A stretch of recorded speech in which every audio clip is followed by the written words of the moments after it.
So here's my raw data. I've got date, time, weather, dark, artificial light, partial sun, and full sun.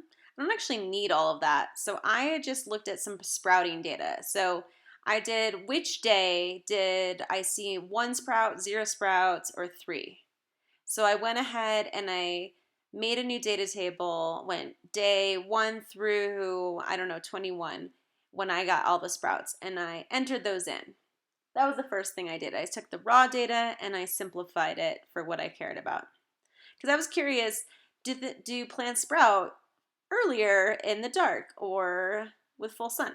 So I went to the bottom, I did 28 days. At this stage, all of them had sprouted or pretty much as much as I had gotten. So now it's time to graph. So I go to insert and I want to go insert chart. So I highlighted everything and I inserted a chart. And as you can see, it actually made a pretty nice chart just for me. So it has days already in there, but I want to customize it a little bit because I want to change some of the labels. I could also do a different type of chart. You can see there's line chart. This one is more smooth line, but I actually kind of don't like this as much. It's really up to you how you want to show it. So I like the line chart. I felt like that did what I wanted to show. So I went to customize and I changed the chart's title. Right now the title is just whatever I was in the data. So I want to change it to actually be a question that I'm trying to answer. The other thing I want to change is right now the vertical axis doesn't have a label. So I want this to be number of seeds sprouted. That was a vertical axis. And then I'm going to change the chart title. So you click on that.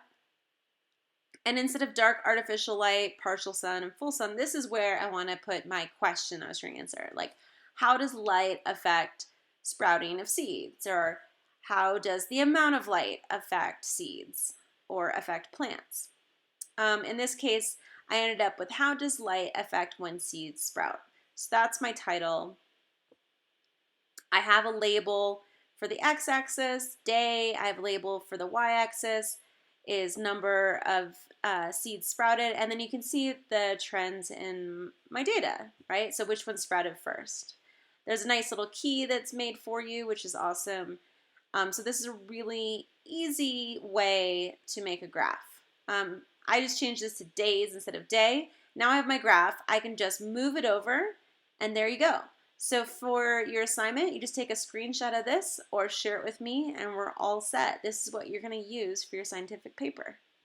Let's say you don't care about when it sprouted, but you actually care about the height of the plant over time. So in this case, I had three little plants in each pot. So for each pot, I took an average.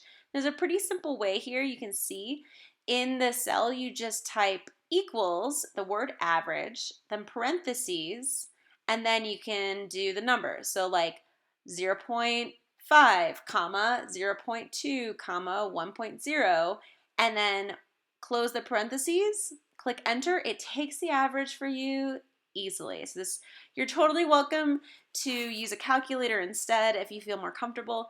But again, I wanted to figure out what was the average height of all of the plants because again, for my artificial light, I had three plants, three seeds in each pot. So I didn't want to graph all of the data. I wanted to graph the average height of the artificial light. The same is true for partial sun. I wanted to graph the average for partial sun, the average for full sun. So there's another thing that happens when you take an average in Google Sheets and it ends up with like a repeating decimal or something that's really crazy. So there's a really cool way you can just highlight all of those and then you go into format, click number and click the 0.00 and it automatically formats to be just how you like it. So now I have all my averages, same thing, I highlight the whole thing and I click insert and then chart.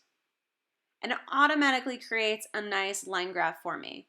Now I just need to mess around with the title and with the vertical axis because there's no labels, but it looks pretty good. So you can move it around.